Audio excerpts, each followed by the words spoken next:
Belanja online sangat menarik. Kita dewasa ini betul-betul belanja online ya. Dahulu kita ada belanja offline ya. Kita datang ke toko, melihat barang-barang, memutuskan pembelian, dan kita bisa membawa barang pilihan kita untuk bawa ke rumah. Kemudian dengan adanya perkembangan teknologi, internet, kemudian adanya marketplace, akhirnya kita belanja online. Dan kadangkala sekarang berkembang ada juga hybrid, secara offline dan online ya. Kita pilih-pilih dulu barang-barangnya, kita cek tokonya, dan ternyata memang sesuai ya, baru kita bisa pesan dengan online juga untuk bisa dibawa barang-barang pilihan kita. Dan saat ini tentunya kita melihat gejala belanja kita atau perilaku pembelian kita juga semakin bergeser ya. Dan pertanyaan selanjutnya adalah, apa sebenarnya pengaruhnya? Apakah marketplace ini mempengaruhi pola pembelian masyarakat kita, atau bahkan jari-jari kita yang menentukan keberhasilan daripada marketplace itu?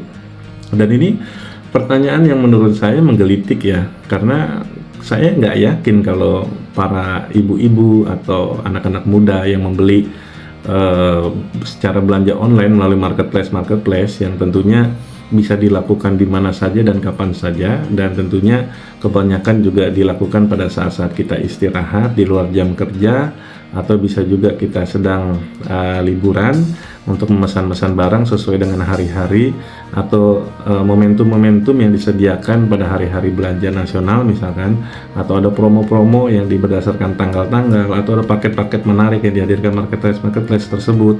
Dan tentunya ini menjadikan para pembeli kita perilakunya jadi begitu banyak berubah ya terhadap faktor yang mempengaruhi untuk berbelanja secara online tersebut.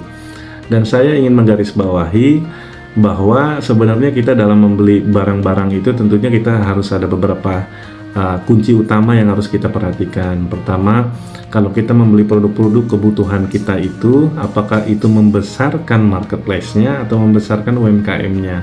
Jadi jangan hanya membesarkan marketplace-nya saja, tetapi juga kita harus membesarkan UMKM-nya.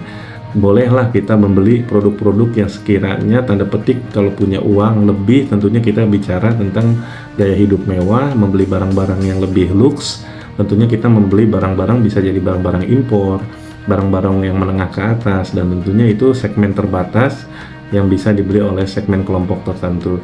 Tapi kita jangan lupa bahwa marketplace ini hadir juga harus membawa UMKM itu untuk tumbuh dan berkembang secara ekonomi mereka. Itu membantu roda perekonomian sektor real masyarakat kecil, sehingga itu bisa menghadirkan negara yang kuat, negara yang maju sebagai ketahanan ekonomi dan keberlanjutan ekonomi daripada masyarakatnya. Dan tentunya para UMKM ini memiliki akses juga ya kepada marketplace tersebut, dan tidak sedikit marketer, kemudian para dropshipper juga itu mengikuti jejak-jejak margin yang mereka ambil dengan keikutsertaannya dalam program-program marketplace untuk menyediakan atau menyalurkan atau membantu menjualkan barang-barang yang ada di marketplace.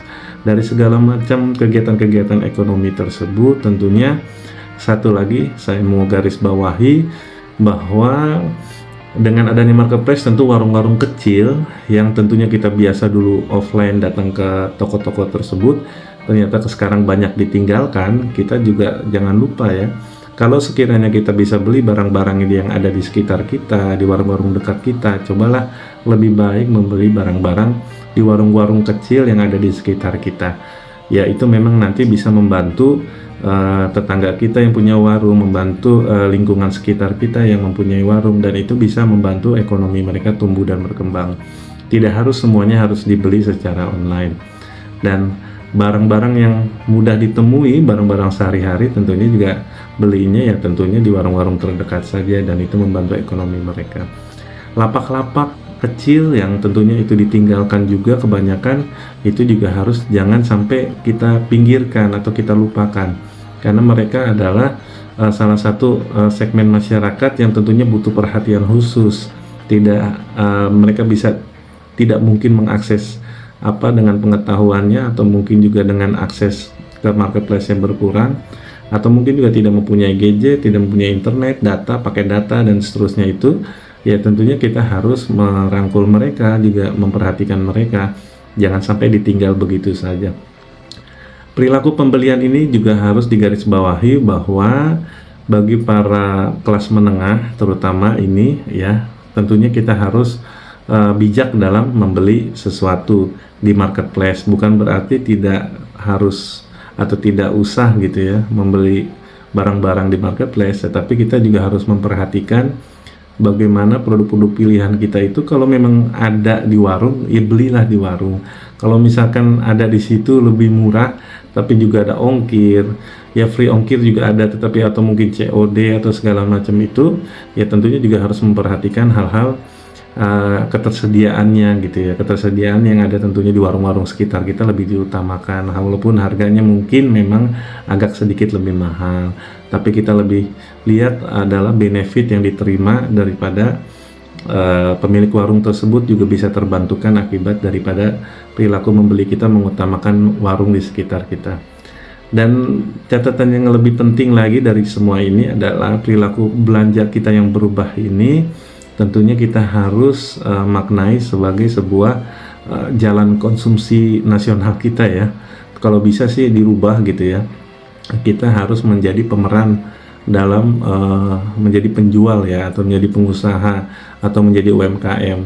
Jadi kalau misalkan satu orang bisa jualan gitu ya, karena kan sekarang banyak produk digital tuh, apapun potensi yang ada di diri kita tentunya itu bisa digitalisasi.